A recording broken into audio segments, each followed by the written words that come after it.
going through all the nooks and crannies of the Pfaff creative icon too. And as you read the title of this video of selecting stitches, you might think, how hard is it? But I want to show you there's more than one way to select a stitch on this machine.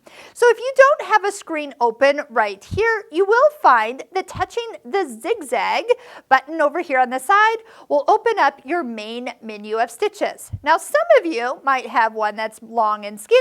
It might take over the top part of your machine. You can open this as big as you want to really get a view of stitches and their menus.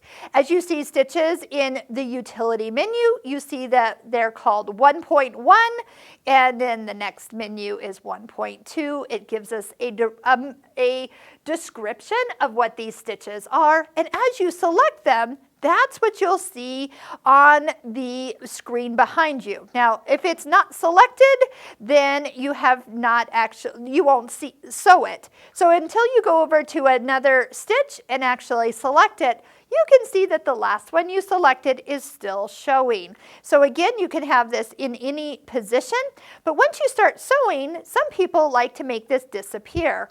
And then you can open up the Edit Stitch menu and start to adjust like for stitch width, length, needle positions, and all sorts of other things you can do with that particular stitch. Now, one of the things we do talk about is the chance to make a stitch book. We'll put some links below and also up in this top corner of how to make the ultimate stitch book and why it's so important, because these stitches look so fabulous stitched out, much better than they do right here on screen. It also gets you to travel through your machine and actually try out all the stitches. And remember, scroll up, because a lot of times these menus are much longer than you expect. And I got in trouble, not in trouble, but I was pleasantly surprised while making my stitch book of how many rows and rows of stitches I was finding. And I was like, I'm only on menu 4 and there's how many of these to go? It was pretty impressive when I started stitching and stitching, because these stitches, again, will look 10 times better than they do just here pictured on your screen. Now, I mentioned there's a second way to pick stitches. So I want you to follow along, because if we go up to the, and what is this name? It is actually called the Built-in User's Guide. And I touched the question mark and then touched it, so I knew what to call it. But the Built-in User's Guide is the one with the little book.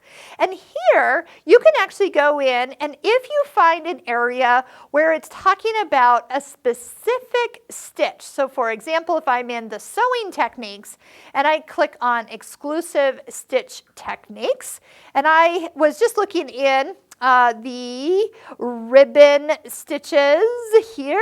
I am seeing radiant stitches, lace stitches, stacking stitches. So if I touch this and kind of go, okay, tell me what's going on here, and touch OK, it will actually bring up the tutorial. Right here on screen, I have step by step what and how to set up for a stacking stitch, including a picture of a video. That means I can play it, and it will walk me through how this is going to be done. So that's where, when we talk about videos built into the machine, they're in the user's guide. But watch right here. See where it says content?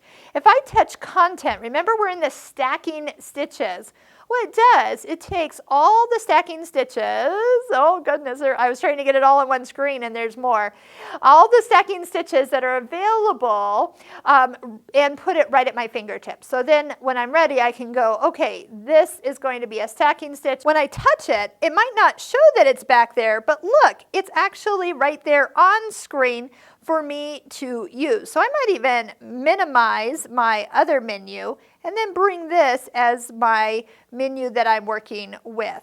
So then I can start to build the stitches that are designed to be stacked together. We can bring those instructions back up by touching instruction and pick up where I left off, and then continue to stitch according to the step-by-step instructions that are included with this machine. So there's two ways of selecting when you want to X out of there and go back to any of the other stitches.